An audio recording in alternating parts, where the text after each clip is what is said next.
Eh bien, pour accélérer cette transition, justement, nous avons le privilège de clore cette séquence avec Madame Olivia Grégoire. Elle est secrétaire d'État auprès du ministre de l'Économie, des Finances et de la Relance chargée de l'économie sociale, solidaire et responsable. Elle n'a pas pu être avec nous ce matin sur le plateau, mais vous verrez, elle a écouté nos débats avec beaucoup d'attention.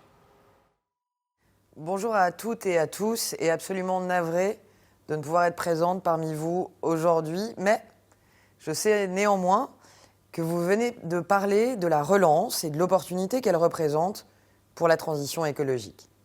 Vous serez donc rassurés, je pense, de savoir que je suis en ce moment même aux côtés de mes collègues pour assurer le déploiement de ce plan de relance dans chacun de nos territoires.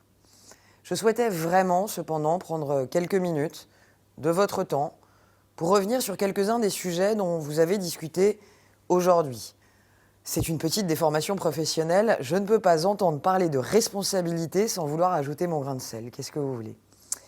Je suis en effet la ministre en charge de l'économie responsable, mais je suis convaincue que cette exigence ne s'arrête pas aux acteurs économiques. Et vous l'avez démontré vous-même, tout le monde doit prendre conscience de son impact et donc de sa part de responsabilité. La communication comme le rugby. Pour cela, il y a un très bel objet qui s'appelle la raison d'être.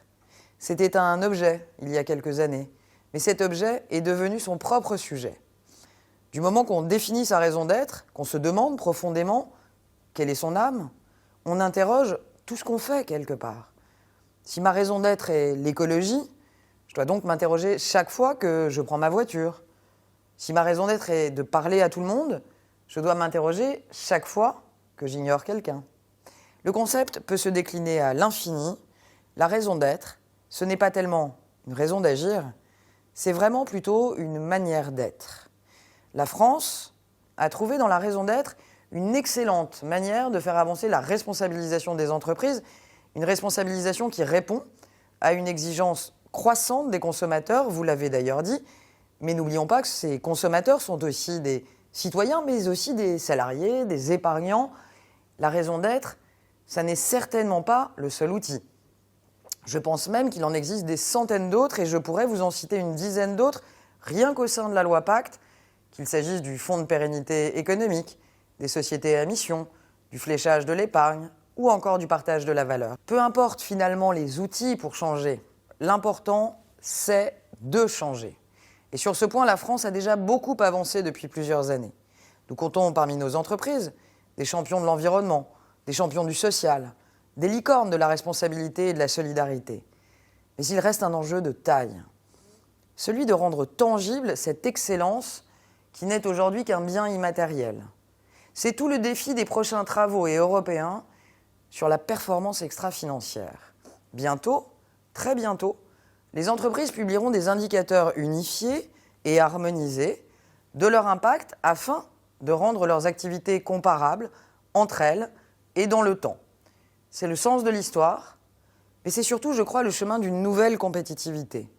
C'est pour cela que la France doit garder son avance, non seulement en matière d'économie responsable, mais plus largement sur les outils qui permettent de valoriser cette économie responsable. C'est ce à quoi je m'applique depuis Bercy. Penser création de la valeur, mais aussi valorisation de la création.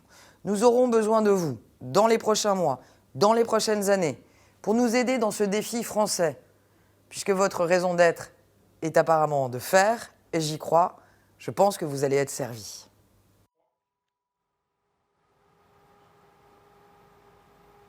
Merci Madame la Ministre de nous avoir rappelé que l'important c'est de changer.